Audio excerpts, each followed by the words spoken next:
एक भिक्षु भोजन बनाने के लिए जंगल से लकड़ियां चुन रहा था कि उसने कुछ अनोखा देखा। उसने एक बिना पैरों की लोमड़ी देखी जो ऊपर से स्वस्थ दिख रही थी। उसने सोचा कि आखिर इस हालत में ये लोमड़ी जिंदा कैसे है। वह अपने विचारों में खोया था कि अचानक हलचल होने लगी। जंगल का राजा शेर उस तरफ आ रहा था। भिक्षु भी तेजी से एक पेड़ पर चढ़ गया और वहां से देखने लगा।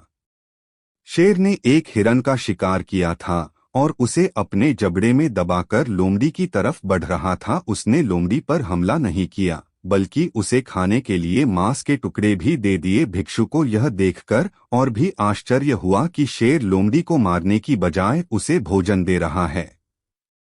भिक्षुक बुदबुदाया। उसे अपनी आंखों पर भरोसा नहीं हो रहा था, इसलिए वह अगले दिन फिर वही गया और छिपकर शेर का इंतजार करने लगा। आज भी वैसा ही हुआ। भिक्षुक बोला कि यह भगवान के होने का प्रमाण है। वह जिसे पैदा करता है उसकी रोटी का भी इंतजाम कर देता है। आज से इस लोमड़ी की तरह मैं भी ऊपर वाले की दया पर जीऊंगा। वही मेरे भोजन की व्यवस्था करेगा।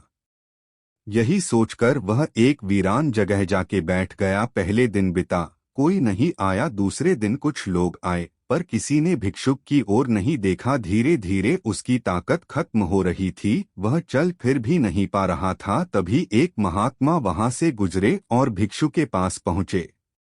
भिक्षु ने अपनी पूरी कहानी महात्मा को सुनाई और बोला, आप ही बताएं कि भगवान मेरे प्रति इतना निर्दयी कैसे हो गया। किसी को इस हालात में पहुंचाना पाप नहीं है।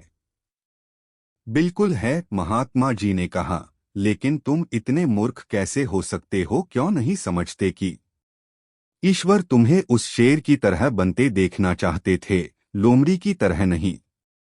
जीवन में भी ऐसा ही होता है कि हमें चीजें जिस तरह समझनी चाहिए उसके विपरीत समझ लेते हैं और हम बिना काम करे भाग्य के भरोसे बैठ जाते हैं, ये सोच के कि जो भाग्य में होगा मिल जाएगा। जी नहीं, बिना मेहनत के तो भाग्य क्या भगवान भी साथ नहीं देता है। हम सभी के अंदर कुछ न कुछ ऐसी शक्तियां हैं जो हमें महान बना सकती हैं। जरूरत है उन्हें पहचानने की, यह ध्यान रखने की कि कहीं हम शेर की जगह लोमड़ी तो नहीं बन रहे हैं। Stay tuned for more videos. Please subscribe to this channel. Press like button if you like the video. Thanks.